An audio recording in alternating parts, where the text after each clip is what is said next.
અને સૌથી અગત્યની વાત કરી રાજા, મુક્તિના પ્રકારો. 2 પ્રકારની મુક્તિ છે, સદ્યો અને ક્રમ.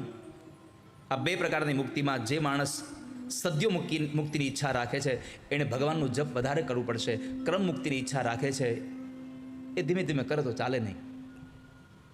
કેમ કે જેને ક્રમમાં જવું છે, આ માણસ બનાવ્યા પછી કીડા મકોડા બનવું છે, હજી પશુ પંખી બનવું છે અને પછી ભગવાન પાસે જવું છે, એ ભગવાનનું નામ ઓછું લે તો ચાલે. પણ જેને માણસ બન્યા પછી સીધું ભગવાન પાસે જવું છે તો એને સતત પરમાત્માનું ધ્યાન ધરવું જોઈએ, એને અવિરત ભગવાનની ભક્તિ કરવી જોઈએ.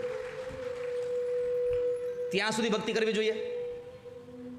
ભક્તિ કરતા છૂટે મારો પ્રાણ, પ્રભુ એવું માંગુ. ભક્તિ કરતા છૂટે પ્રાણ એટલે કે તમે ભક્તિ કરો ને પ્રાણ છૂટે ત્યાં સુધી ભક્તિ કરતા જ રહો, કરતા જ રહો, કરતા જ રહો. ભગવાન પાસે માંગ્યું. જેને સદ્યો મુક્તિ જોઈએ છે એને પરમાત્મા પાસે જવા માટે પરમાત્માનું ધ્યાન વધારે ધરવું પડશે.